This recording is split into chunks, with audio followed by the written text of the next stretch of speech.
season word is shuli, a short-lived flower that opens in the evening and drops to the ground by dawn. শোকাকুল সকাল একাকী শিউলি গাছ ঝরা ফল দেখে Petals surrounding a night-blooming jasmine tree, a morning of grief. 一人の朝、しうりの花を散りしきって。This haiku was written by Tariq Sheikh, who teaches Japanese at a university in Hyderabad, India. His emotions are expressed through shuli, a familiar flower in India.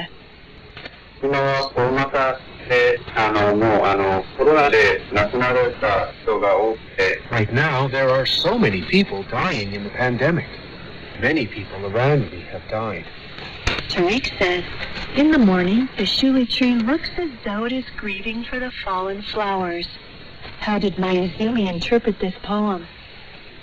それは死者へのオマージュっていうかね、美しいものに例えてるっていうところが。It is a sort of tribute to the dead. Lost lives are compared to something beautiful. At night, another flower will bloom. In the haiku, however, he doesn't say that. He implies that flowers will bloom one after another at night. The haiku is so good because it doesn't explain too much.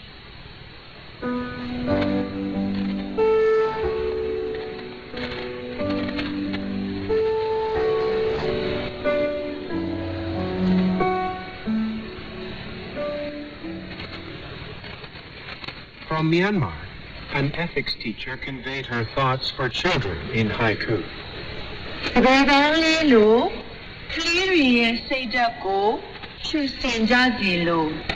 Like jasmine flowers, let the hearts of these children stay forever white. 無垢という白さにこらもジャスミンも。 This haiku was composed by Mimi Han, who has devoted herself to teaching ethics at a temple in Yangon for many years. But due to the coronavirus, she hasn't been able to hold classes for about 2 years. Mimi Han explains her haiku.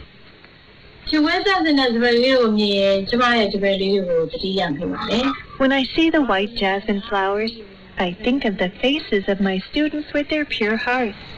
I hope that the children of Myanmar will always be as pure as the jasmine flowers. Mimi Han says she always offers jasmine flowers at Buddhist altars. Mayuzumi took note of that information.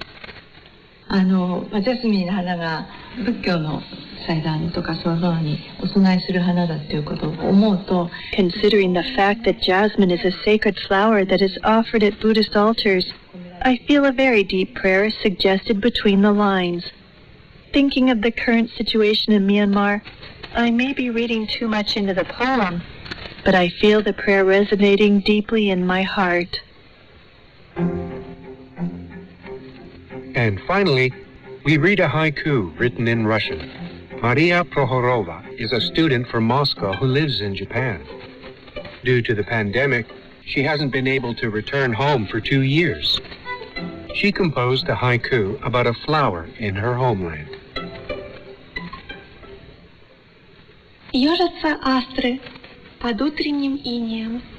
Вдох звенит в груди. With each breath I take, asters under morning frost beat inside my chest. 我が胸にシオンの鼓動霜の朝。こんな小さな花が霜の下で全力を振り絞って咲いている。それを見ると Such tiny flowers are doing their best to bloom under the frost. When I see them, I feel like taking a deep breath and breathing in the cool air without any fear.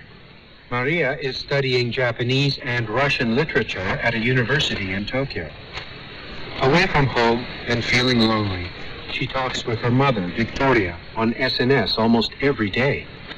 Victoria loves flowers and sends her daughter pictures of flowers or seasonal landscapes in Russia at every opportunity. 早く会いたいんですけど、なかなか会えていなくて。I want to see my mother, but haven't been able to do that for a long time. Without the communication with her, I wouldn't have been able to write this haiku. The realization that I could use haiku to connect with the Russian landscape and my family has expanded my world. She felt the heartbeats of the flowers blooming beneath the frost in the photo sent by her mother back home. Mayuzumi found Maria's profound emotions in this haiku. その霜の下で懸命に咲いているシオンの花っていうのはお母さんでもあるっていうことですよね。 I feel that the asters blooming hard under the frost are also her mother. The distance between her and her mother is enormous, but she can hear her mother's heartbeat. It's the heartbeat of the flower as well as of her mother, a sign that she is indeed alive. Today, we introduced 4 haiku, written in 4 different languages amid the pandemic.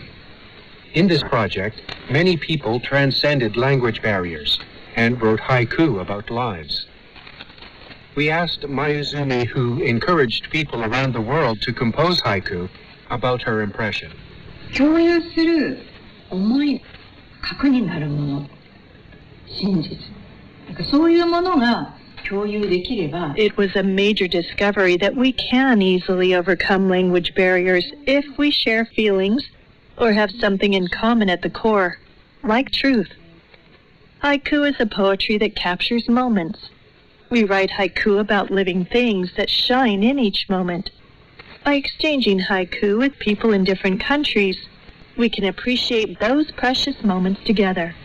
I hope haiku will help us realize the importance of respecting one another with people across the globe.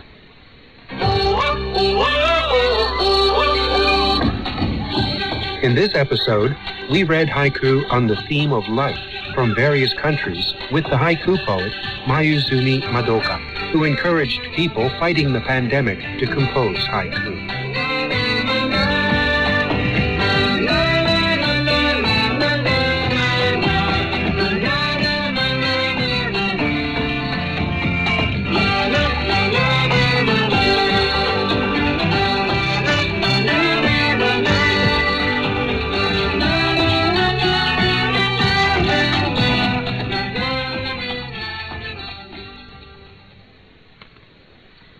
This is NHK World Japan English Radio Service.